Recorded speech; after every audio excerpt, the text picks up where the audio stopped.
So today we're excited to have with us Linsey Marr. She's the Charles P. Lunsford Professor of Civil and Environmental Engineering at Virginia Tech. Prior to the pandemic, she was one of a small number of researchers who studied viruses in the air. And I'll just add that we shared a student who was working on that with flu viruses and how they got lofted by people walking around a room. She's been cited by public health agencies and media around the world for her research on SARS-CoV-2 and other airborne pathogens. She's a member of the National Academy of Engineering and a fellow of the American Association for Aerosol Research, American Geophysical Union, and the International Society of Indoor Air Quality and Climate. Marr received a BS in Engineering Science from Harvard College and a PhD in Civil and Environmental Engineering from the University of California at Berkeley, and completed her postdoctoral training at MIT. So with that, Linsey, take it away. All right. Thank you very much for inviting me to give a seminar here. I get asked, I used to get asked, why is an environmental engineer studying airborne transmissible viruses? Because people would ask me what I do. And that was before the pandemic. And now I think everyone knows why it's important, why we care about that.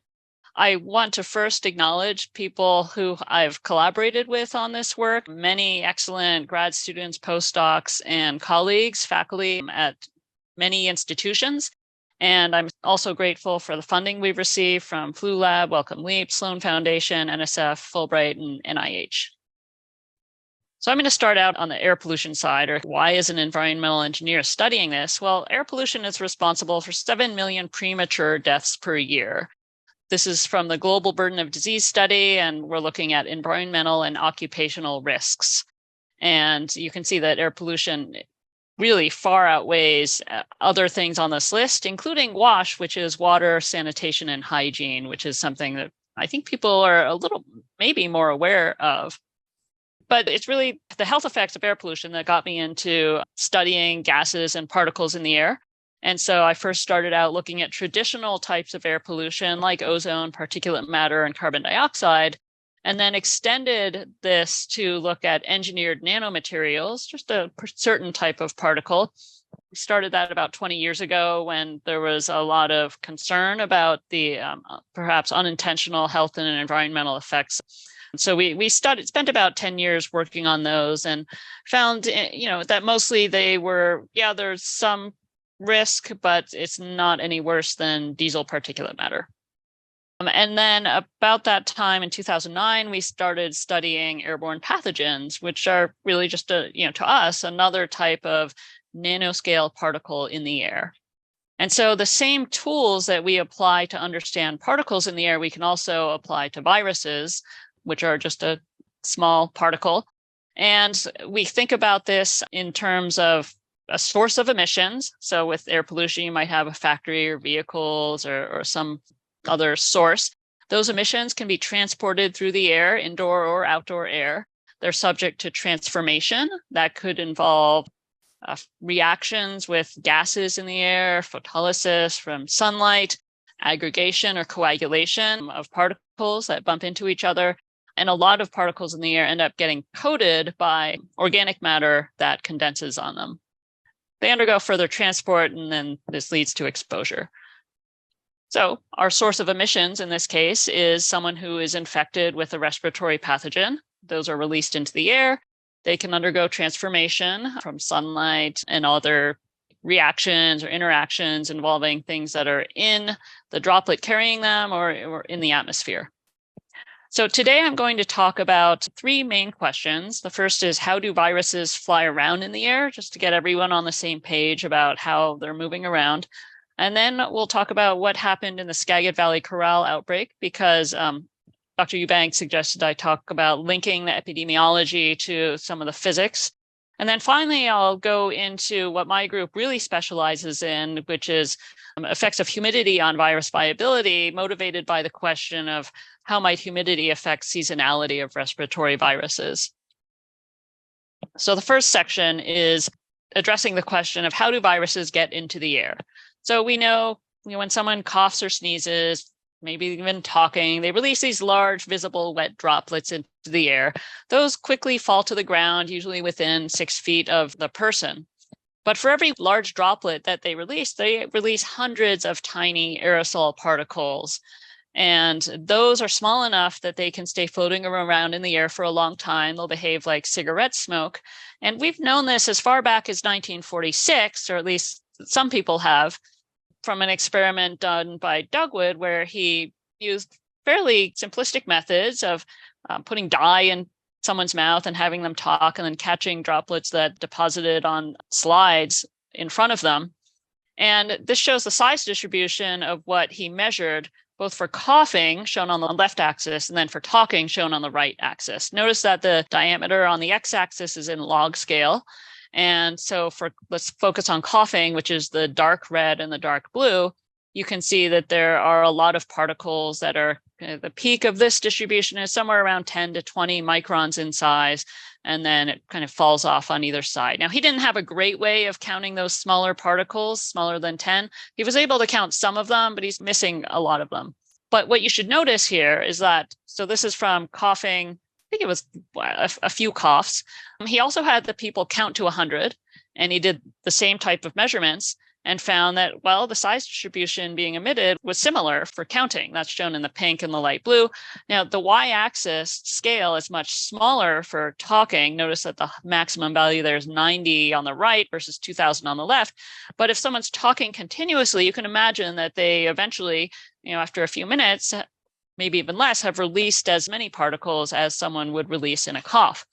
And then, as I mentioned, with more modern techniques, we can see that there are even more particles released in this smaller size range, less than 10 microns. So to kind of put some of these things to scale, what do I mean when I say 10 microns or 1 micron? So viruses are very small. We often talk about particulate matter and fine and coarse particulate matter, where the cutoff is 2.5 microns. So for comparison, a human hair is about 50 to 70 microns in size. So okay, PM10 or PM2.5 is, let's say, 5 to 50 times smaller than that. And then a virus is 0.1 microns in size. So on the right-hand side, I'm showing a virus zoomed in on there, the arrowhead's pointing to it, compared to a particle that is 2.5 microns in size.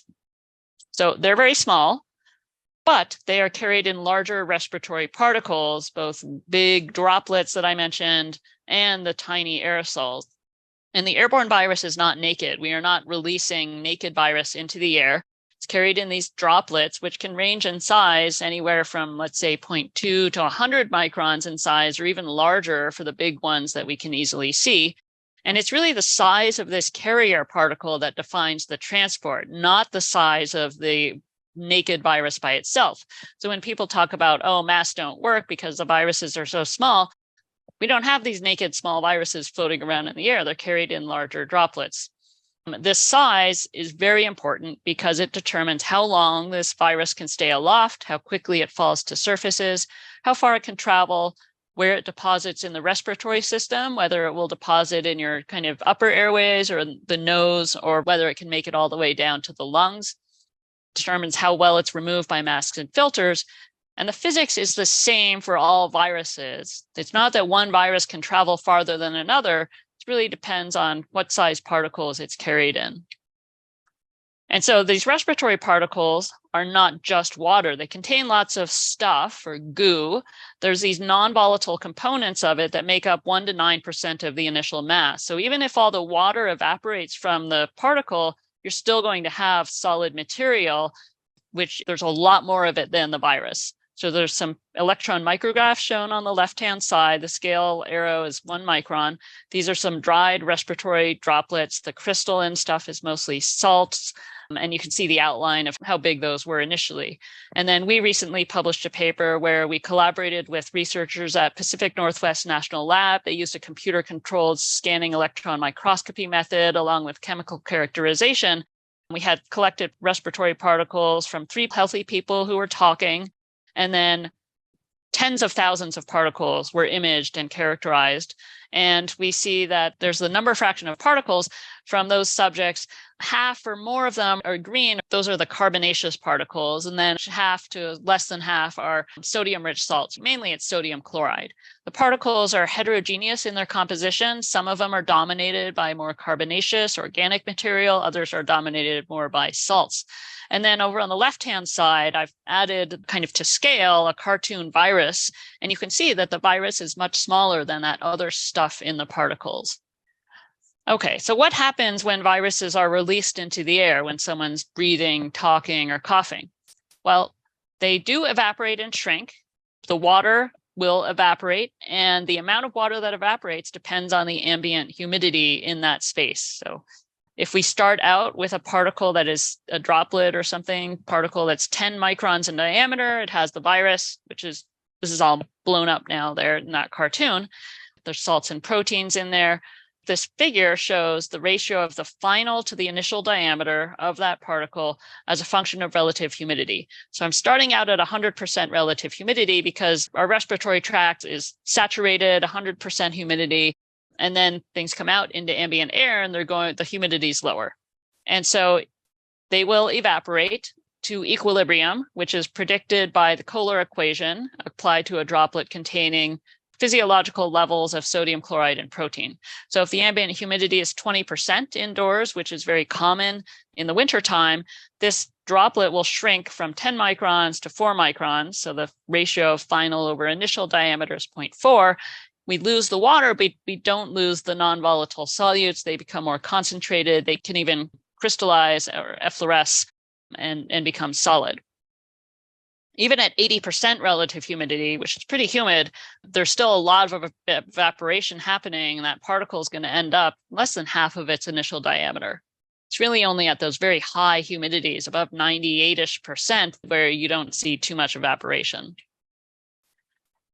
So now we kind of know, well, people emit particles across all sizes. Some of them are very small. They're going to evaporate and become even smaller. Well, we can actually predict how long these particles will remain suspended in air by calculating the settling velocity of them, which is simply a function of their diameter and their density. And this figure shows if I calculate the settling velocity and apply that to a height of 1.5 meters, so roughly my height from my nose, how long does it take for that particle to settle to the ground?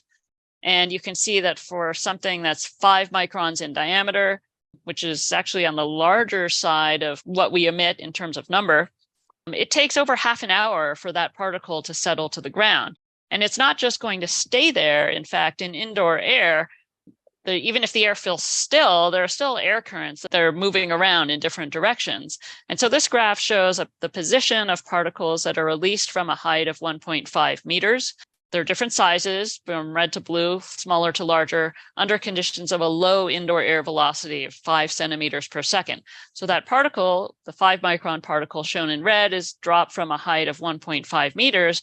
And you can see that as it travels to the ground, it can travel a distance of over 100 meters. That's just way farther than 6 feet.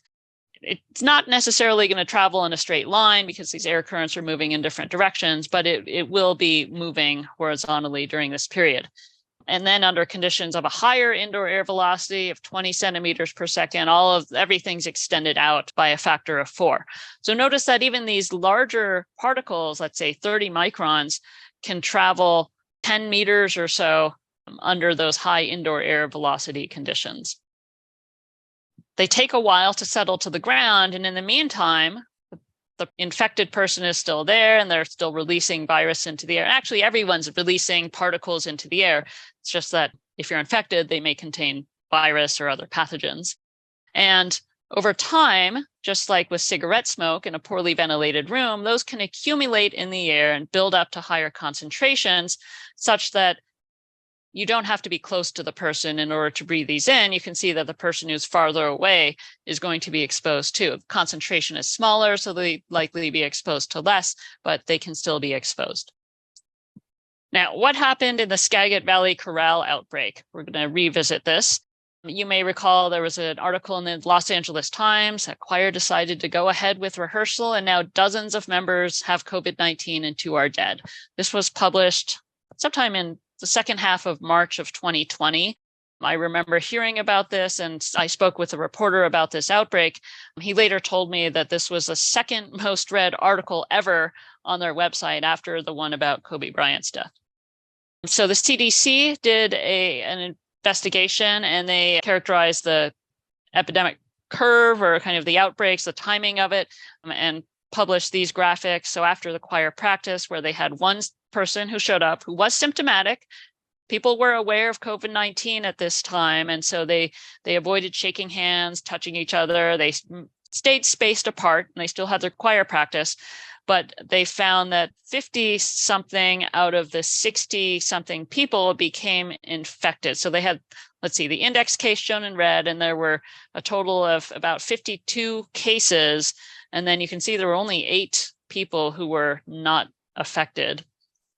And here's the curve, the outbreak curve, showing what happened. They had a choir practice on day 3, and then the index patient started having symptoms on day 7. They showed up at the choir practice on day 10, and after that, many other people became infected over the subsequent several days. And so the original article in MMWR by CDC talked about transmission by fomites touching a contaminated object. The people were maintaining distance, they didn't shake hands, they shared snacks. So the shared snacks were implicated. I would argue that if the infected person touches some surface and deposits some virus there because they've been wiped their nose or something, and then you have other people come along and touch that same surface, I could see maybe the first few people, there's still enough virus, they pick it up and they're able to infect themselves. But 50 people became infected. It's hard to believe that 50 people could subsequently touch this same surface and pick up enough virus to become infected. So we were convinced that this was an outbreak showing the power, I guess, of airborne transmission. And we can actually mathematically model virus concentrations in air, which we had done with flu virus in an exercise in a paper in 2011.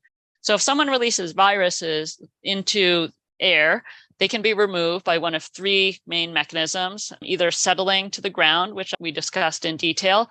They can also be removed by ventilation. If you've got an open window, if you have an HVAC system that's bringing in outdoor air and removing some of the stale indoor air. And they can also be removed through inactivation. So they may be physically still present, but the virus has lost its infectivity due to some type of degradation. So we can apply a mass balance to this to look at the change in concentration of virus in the air as a function of time. So the first equation is this type of mass balance, looking at, the change in concentration, dc/dt, with time, where we have a source, which is the emission rate coming of virus from the infected person. And then we have losses, which are due to this combination of these 3 mechanisms: ventilation, settling, and inactivation. So we can solve this differential equation and come up with a way to predict the concentration of virus in the air as a function of time. And then we combine this with equation 3, which is for the probability of infection. And so this is known as the Wells-Riley equation. It's been widely used and shown to be pretty good at predicting probabilities of infection. And it's a distribution where it depends on the amount of infectious virus that's in the air and the people's breathing rate. And so doing that, we come up with this curve where we can look at the probability of infection P as a function of the loss rate coefficient. And then we did this for different emission rates of virus. Really, we were trying to figure out if what happened was that the people got infected through airborne transmission, how much was the index patient emitting? And so what we observed in this outbreak was an attack rate or probability of infection of 87%. So 52 out of 60 people became infected, other than the index patient. And then we estimated, based on interviews with people in the choir and building managers and looking at the space, estimated that there was a loss rate in this space of 0.65 per hour, or of air moving out of there, removal by settling, and also removal by inactivation. And so these intersect at our curve where E equals 970. And so that we think was our best estimate for the emission rate, that was per hour, of the amount of infectious virus that the person was putting into the air. It was 970 kind of infectious doses of virus per hour. And then we did this also for some other emission rates. Now, what this also allows us to do, having the mathematical model, is to look at the probability of infection as a function of the loss rate coefficient, similar to what I showed before. So now we're assuming that a certain emission rate. Now we're looking at different values of duration of time. So the other thing that happened in this outbreak is that they were there for 2 hours, I think, or 2.5 hours rehearsing. It's one of the ingredients that goes into a super spreading event, where they all have these things in common. You have vocalization, you have poor ventilation, and you have a long exposure time. And so here we can see with the shapes of these curves that a higher loss rate, if we go farther to the right on the axis, we would have a lower probability of infection. Those slopes are negative. And then we can also see that if we had a shorter duration of the rehearsal, so coming down from the D equals 2.5, the solid line, down to some of the dashed lines, that would also reduce the probability of infection. And so that was kind of our mathematical modeling of that outbreak. And now I want to get into humidity, which is something that my group has studied for a long time, again, motivated by the observation of seasonality. And there's many factors that could affect seasonality. We're looking at just one of them. Human behavior certainly plays a role. I think that the conditions inside buildings in terms of ventilation also plays a role. So here's what we do in our group and with our collaborators. We measure virus viability as a function of humidity. And we do this in deposited droplets. So shown on the left, we recently completed a study where we were looking at different sizes of droplets. So this is showing droplets those droplets are pink. They're dried out pink because of the medium that the virus was in. And so we looked at droplets that were 50 microliters in size, because that's what's been done in some studies. That's actually a pretty large amount. That's not realistic in terms of what comes out of our mouth. You would have to drool to get a droplet that big. We looked at 5 microliter droplets, and we looked at 1 microliter droplets, which is the smallest amount we could reliably pipette out. So we would pipette out the virus into these droplets, put them into a chamber where we hold humidity constant, and pull samples out at different times, and then do an assay for infectivity, how much of infectious virus remains.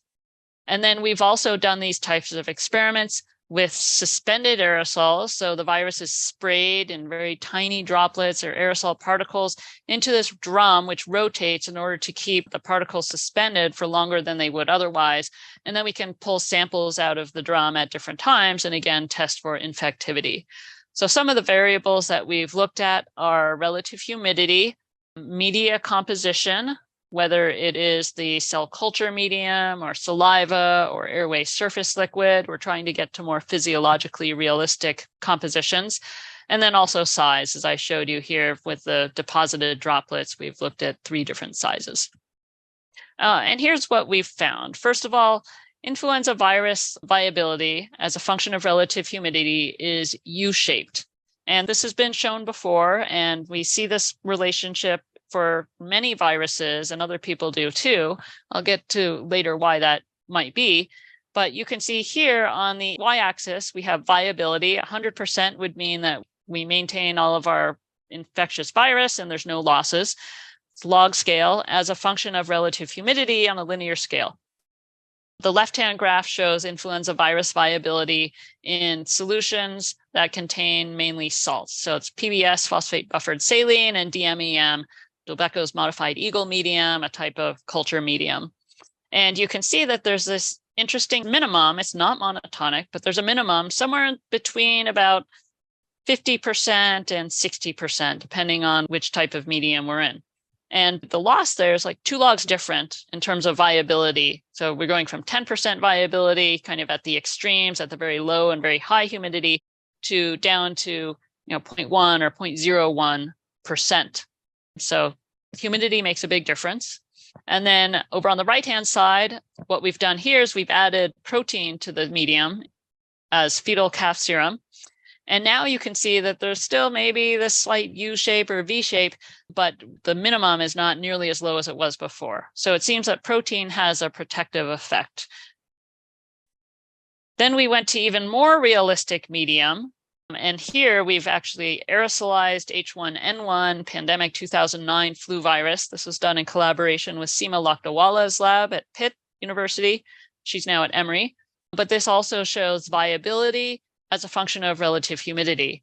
And here we aerosolized the virus in L15, another culture medium. And we also added kind of cell wash material from human bronchial epithelial cells.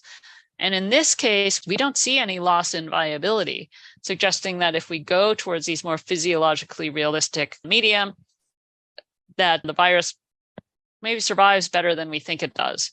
And I should say that this was after 1 hour. There were experiments done by Vincent Munster's group at Rocky Mountain Lab with SARS-CoV-2 in droplets. This was early on in the pandemic. They also found this U-shaped relationship between viability, shown in terms of half-life here, and humidity. And they did this at 3 different temperatures. So of course, the half-life was longer at colder temperatures. That makes sense, and shorter at higher temperatures. But again, you see this minimum at 65% relative humidity. And so here's we got involved in kind of a reanalysis of this data and applying some of our hypotheses about what's going on. And you can see on the right-hand side, this cartoon of what we think is going on at these lower relative humidities below the efflorescence relative humidity when everything crystallizes. We think we see the virus maintains its viability. It survives a lot of envelope viruses survive just fine when they're completely desiccated. And it's really when you go towards the efflorescence relative humidity and right around that where you see this minimum in viability, possibly because you've had partial evaporation of the droplet and solutes in there become more condensed. Some of these may be harmful to the virus. And then at very high values above the efflorescence relative humidity, close to 100%, you'd have very little evaporation. You would maintain physiological conditions in your droplet, and the virus seems to survive just fine under those conditions. So what is the mechanism of virus inactivation? This is something we don't know yet. I want to review. The virus is not naked, so it's not directly exposed to water vapor in the air. Rather, it's encased in this droplet containing a lot of other things. So we're trying to kind of dissect this further and look at different types of solutes in the medium and how they might affect viability. Because if something's becoming more concentrated and it harms the virus, then that could explain what's going on. And so we were working here with Phi6, which is a bacteriophage that's often used as a model for influenza virus because it has an envelope and it's similar in size. And we looked at manipulating the sodium chloride concentration in our media. And we did this at 3 different relative humidities with our droplets, 20%, 50%, and 80%. And then again, we're looking at relative viability on the y-axis. And so you can see that, for example, at 20% relative humidity, there was a difference in relative viability as a function of sodium chloride concentration. So when we had no sodium chloride, there was good viability. And then when we went to 1 gram per liter of sodium chloride, it was considerably reduced. But when we went to 35 grams per liter, which is like ocean water, then it was a little bit better. So the results were a little bit unclear. In general, viability decreased as we went to higher humidities, kind of if you look across 20 to 50 to 80%. And then there was an inconsistent effect of sodium chloride. So maybe that's not the culprit. We looked at pH, and here you can see a big difference. So the red dots are neutral conditions, a pH of 7, and that's where we have our highest viability at all these 3 conditions. When we go to acidic conditions, a pH of 4, those all resulted in non-detects. And then when we went to basic conditions, a pH of 10, we saw a reduced viability. And so in general, again, as we moved away from neutral conditions, we saw reduced viability at acidic and basic pHs. And then we looked at a couple of other components, which I'm not going to show here, but we looked at protein in the form of bovine serum albumin. We found that to be protective at 50% and 80% relative humidities when things are still wet. And the results here, again, are not shown. And then we also looked at surfactant separately, SDS, and the effect there was inconsistent. So, okay, I guess what this told us was that pH is important and protein is protective. The other thing that we've done this is led by Ryan Davis, who was at Trinity University at the time, is to look at phase of the droplets, whether they're solid or liquid. So again, here we're looking at viability as a function of relative humidity. And we have on the left-hand side, flu virus in DMEM, a cell culture medium. And on the right-hand side, we have flu virus in human mucus. And the colors in the background represent the phase. And so let's focus on the kind of the darker blue colors. You can see that that occupies, at least for figure A on the left-hand side, at relative humidities of 60% and above, we are in a liquid-like phase still. And as you go from 100% to 60% relative humidity, there's a decrease in viability. And this could be because of those concentration of solutes. But then once you go into lower humidities, go down below 60%, you start getting into this different blue color where it's more of a semi-solid phase. That's what Ryan Davis is able to do by merging droplets and looking at them to estimate their viscosity and shape to derive their phase. And there we see a recovery of the viability, goes back up. And that may be because, well, as things become more solid, the diffusivities become much slower, and these reactants, whatever it is that was harmful to the virus, can't get to it because things are almost frozen. And then finally, at the lowest humidities, we're partially crystalline, and we've repeatedly seen that virus survives quite well under those conditions. And then if you go over to look at the mucus, you can see that that minimum also occurs right around that separation between the two different blue colors, the dark blue and the light blue, when we're transitioning from the liquid-like phase where you could have very high solute concentrations, and then into the lighter blue phase where things are more solid. So we think that in addition to chemistry playing a role, that the semi-solid phase at mid-range humidity and lower may inhibit diffusion of reactants and slow decay. What are the possible culprits here of what are leading to decay of the virus? Well, I mentioned before, pH is one. Why do we expect the pH to change in these droplets? It could be due to carbon dioxide in the atmosphere. So, carbon dioxide dissolves into water. Rainwater has a natural pH of 5.5, so it's slightly acidic. In this case, we have respiratory droplets, which are coming out of our respiratory tract with a higher CO2 of 5% into ambient air, which has a CO2 fraction of 0.4%. And so with the bicarbonate system in these droplets, some of the CO2 is going to volatilize from the droplets, leading to a more basic condition in those droplets. But another group has shown that even at trace amounts of nitric acid, HNO3, in indoor air could be getting into the droplet and making it more acidic. Ammonia, which is also released in our breath, possible that trace amounts of ammonia could be affecting the pH. So there's actually a kind of debate in the literature right now as to whether these respiratory droplets are more acidic or more basic. Maybe they are initially a bit basic, but then they become acidic.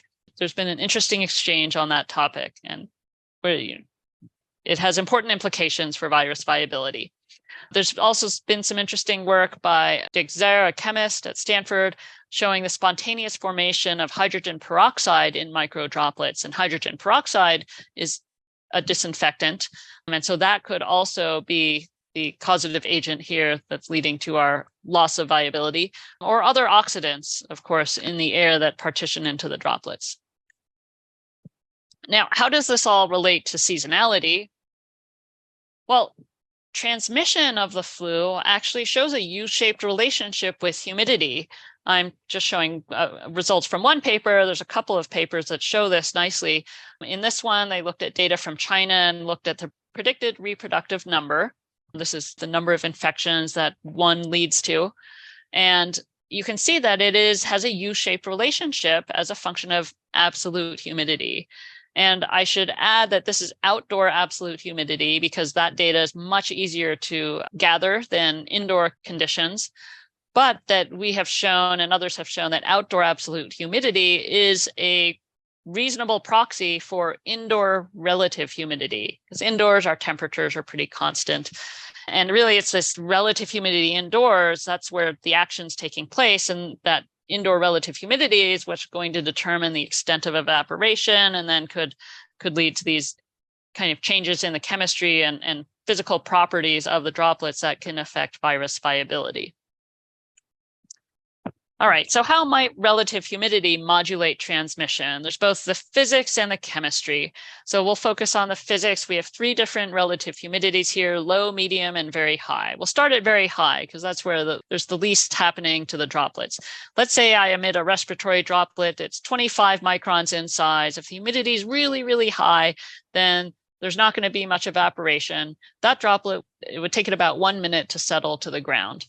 And if we then look at the chemistry side of things at the bottom, it's going to maintain physiological conditions in that droplet because it hasn't really evaporated. The virus should survive just fine.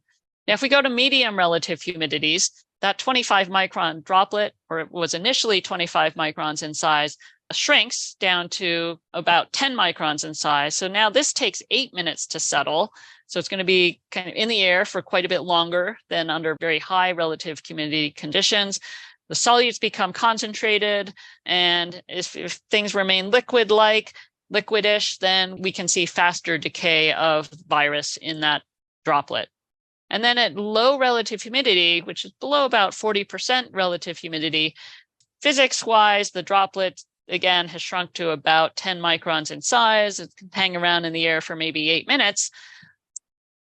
But we've lost all that water completely, and everything's desiccated, effloresced, and under these conditions, we see minimal decay of the virus. And so indoor conditions may affect transmission at low relative humidities. Here I say 50, it should really be probably lower than 40% relative humidity. This is our indoor air during the winter time in temperate regions where we heat the outdoor air, bring it inside.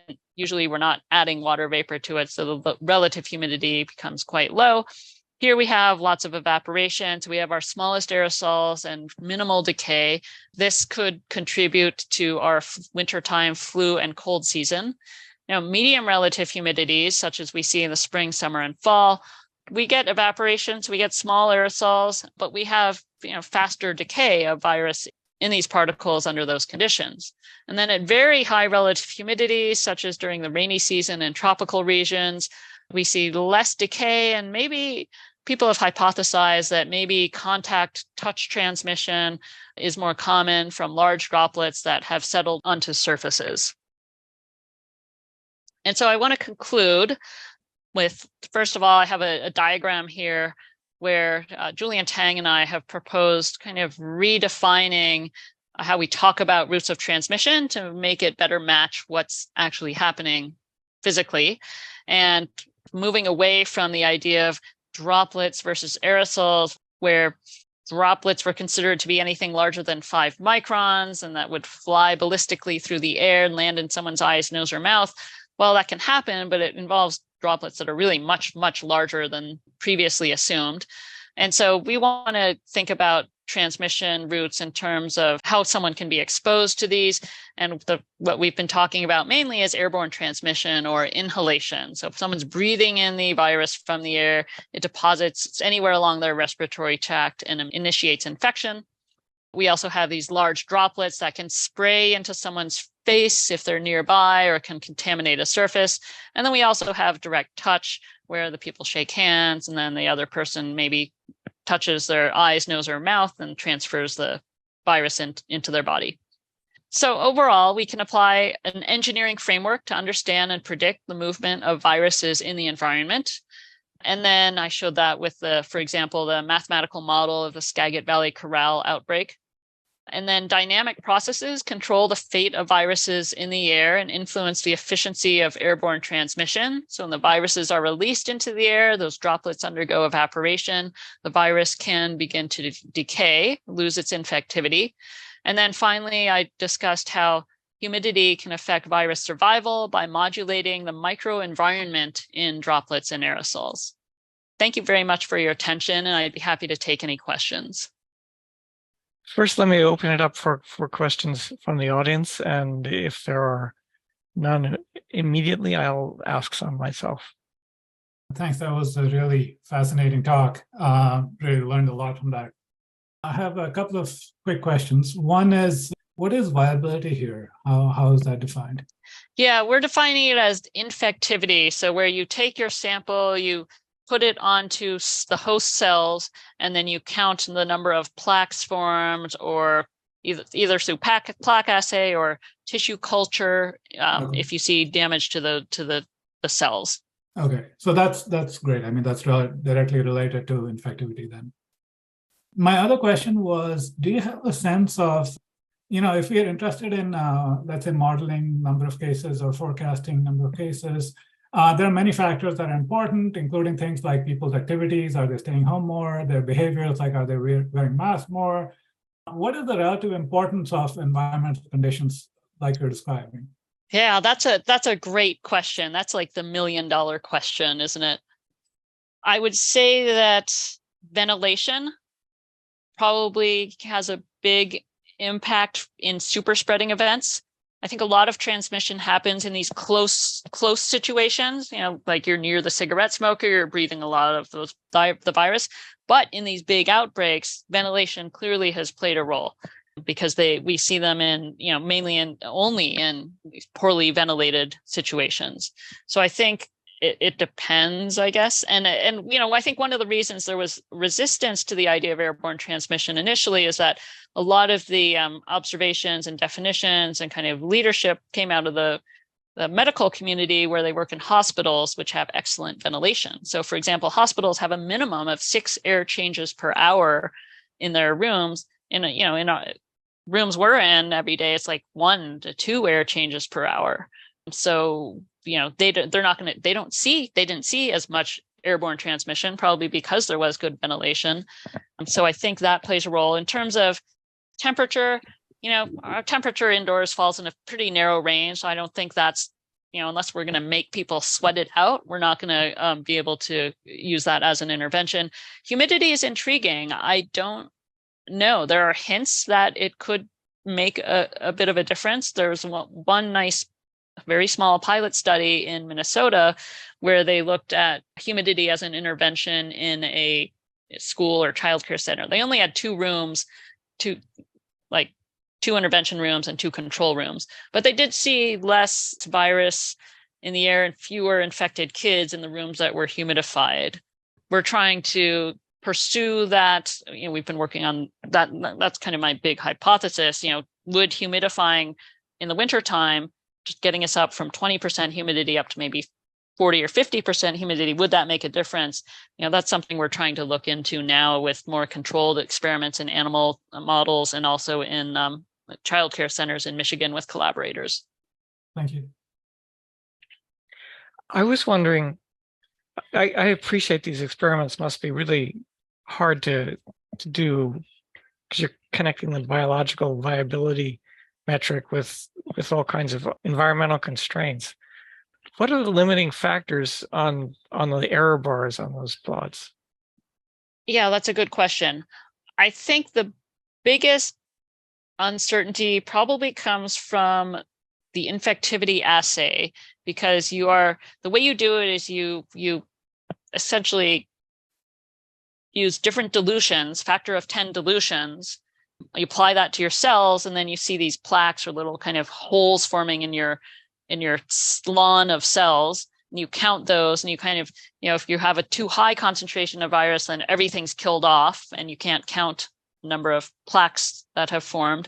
If it's too, if you've diluted too much, you're not going to see any. So you find some kind of good ideal dilution at which you can count the number of plaques, but still like kind of factor of 10 on either side could also be countable. So my collaborator Seema Wallace says that these types of assays are good to within half a log, and so we're talking factor of 3 maybe or so. But that said, we still did see 2 full logs of difference in some of these cases, which I think is beyond significant compared to the uncertainty of our assays. So that's one of the main sources of uncertainty. There are, of course, many others. Yeah, and I'd be pretty nervous about using something like controlling the relative humidity, even though you can get a 2 log difference in the viability. It seems like such a narrow dip in there that you might miss it, overshoot it, and end up with more viable virus. I guess that's possible. But, in the wintertime, we're going from what's often around 10 to 20% humidity, which is really where virus viability is really high, to overshoot it enough. You would have to really, I don't know if it'd even be possible to humidify the air that much in the wintertime. Even getting it up to 40%, you're going to need a big humidifier. And actually, you don't want to go above 60% because of mold. And in some cases with building construction, even if you get up towards 50%, you're going to start getting condensation problems. But I see what you're saying. There is this sweet spot that you don't want to overshoot. But even if you do, I guess I would say, even if you do overshoot it, you're kind of back to where you were without the intervention, maybe. So I don't know that you would make things worse from a transmission point of view. You could cause a mold problem. Yeah. Have you looked at any of the ideas for filtering the air through UV filters? Oh, yeah. You don't need a UV filter. Just a filter in general works. There have been lots of good studies on that showing that, yes, it filters out virus from the air. You can substantially reduce the amount of virus in the air, which, we would expect to lead to less transmission. There've been kind of some studies where they've done this in homes of people who are naturally infected. There's a colleague did a study in a very controlled chamber where they brought infected people in there and used humidifiers or air filters. So yeah, those certainly can work well. They just need to be sized appropriately. So even if you have the best filter in the world, it's not going to do much if you're not actually pulling the air through there. So it's just a matter of having a good filter and moving enough air through there to make a difference. All of these interventions we're talking about are not going to be very effective at close range, where people are talking with each other face to face. We're talking about probably seconds that you have. And in that case, it's really the only thing that's going to work is masks. So I apologize if you covered this, but have you looked at all if different mutations or strains have different tendency towards viability and under different humidity and that's a great question. We have not done that, but other people have at the National Bio Countermeasures Center, NBAC. They've done that, and some other groups have done that elsewhere in the world, and they find that there's not much difference in survival or viability and activation between different strains. Cool, thanks. Yep. Juliana? I essentially had the same question, but I guess more thinking across different viruses, if there are any differences, or thinking about like the depth of infection in the respiratory tract, if that affects, like you cough larger droplets or something, and therefore droplet transmission contributes more.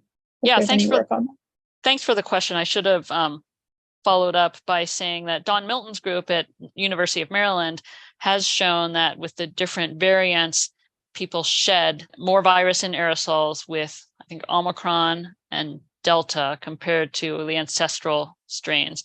So there does seem to be this trend, evolution towards greater shedding in aerosols. And so interestingly, even when the people had the same, I think, comparable amounts of virus in their nasal swabs, with Omicron and Delta, I think they were shedding more in aerosols. And then in terms of the size, I don't, we've Don's group and everyone else, and we always see more virus in the smaller particles. I don't know that I wouldn't expect there to be a difference in the size distribution of the viruses in the respiratory particles. Do you know if anyone designs tests for how infectious somebody is rather than how much virus they have in their nose? Oh, in terms of like how much they're releasing, it would be a function. Yeah, it'd be kind of how efficiently does that get into their aerosol particles? And then how much do they actually release when they're talking? Because there are super emitters, like someone did a test, a big survey of a couple hundred people, just looking at how much aerosols and droplets they release when they're healthy. And there's huge variability in that. There are some people who just release a lot more than others. And so you would need, you'd want to look at that. But no, there isn't a test. There is some kind of, I know there's a group in China that uses a sampler where you blow into a straw and then it goes into some instrument that's able to measure viral RNA copies at least. But yeah, that would be great to know. So along the same lines, how far are we from having like a sensor that could be like wall mounted or something to tell you how much virus there is? Yeah, that's a great question. So we started working on this for flu virus in 2000, I don't know, at least 10 years ago, I think. And we gave up, but we're back on it. I will say there are a lot of publications out there that report this or that sensing technology. The issue is, why don't we see anything in real life yet, is that in the test, they're always challenging their sensor with pure virus at very high concentrations. And it's one of the difficulties is trying to collect the sample in air. If you want to collect a huge amount of air, pull it through and then concentrate it, in order to move that much air, you need a loud pump. You can't put that into an occupied area. So the sampling is going to be one of the challenges. And then also, okay, you're looking for the viral target, but in ambient air, the air in my office has thousands of particles per cubic centimeter. And in your office, thousands of particles per cubic centimeter of other types of particles. So you need to be able to be very specific for the virus in this huge background. I would say we're probably a decade away from that still. We are working on that for SARS-CoV-2, just kind of a, let's say, handheld type of sensor where you could walk into a room, detect whether there's virus in the air, and know that within 15 minutes. Great, thanks. That reminds me of the BioWatch program from the 2000s. It put filters with huge fans in public places, and they would pick up the filters every day, I think, and PCR them. You used to be able to see some in the metro system around Washington, but I don't think I think it detected some things that were in the environment at very high concentrations, like maybe tularemia or something in the Houston Ship Channel. But I don't think they've ever had much luck with outbreaks of virus. Yeah, it's hard. Can I ask one more question? I know it's a little bit past time, but I remember, especially at the onset of the pandemic, seeing lots of pictures of Chinese authorities walking around spraying stuff on surfaces. What were they spraying, and what's the point of it? Is there some kind of catalysis that goes on when a droplet hits the surface? Yeah, I imagine they were spraying probably like a mild bleach solution or some other type of disinfectant. Quaternary ammonium compounds are used, and it would, it kills off virus and bacteria. So just some general antimicrobial spray. Does it help with transmission? Probably not. There was a nice review in one of the Nature journals looking at kind of environmental cleaning, and they found no effect. Yeah, but it lets you know your government is doing something. It's just Yeah. that they have no idea what to do. Interestingly, the Washington Metro contacted me early on and asked about ionization systems, which were heavily advertised as being able to effectively kill virus in the air. And, I said, well, there's really that the lab tests sound fine, but there's no real world evidence that they work. And I have reasons to think that it won't really be effective in the real world. And they said they recognize that, but they felt like people want to know that you're doing something. And especially with the cleaning, they want to be able to see that you're doing something. So there's that kind of human behavioral aspect where the hygiene theater is important in some ways. But I think this calls for, better education of the public about that, okay, if we're cleaning surfaces, we need to clean the air too. If people see you doing that, then they wear masks less. Right, exactly. Or maybe they wear them more because they see that there is something you can do. So I'll do my part. It's hard to know. Anyway, thank you very much, Linsey. And I hope maybe this will encourage someone to work with you a little bit from our side. Oh yeah, no, it's been a pleasure. I have greatest respect for the group there. Thanks. Thank you very much for inviting me. Thanks for coming. Yes, and another round of applause. All right. Have a good day. You too. Bye-bye.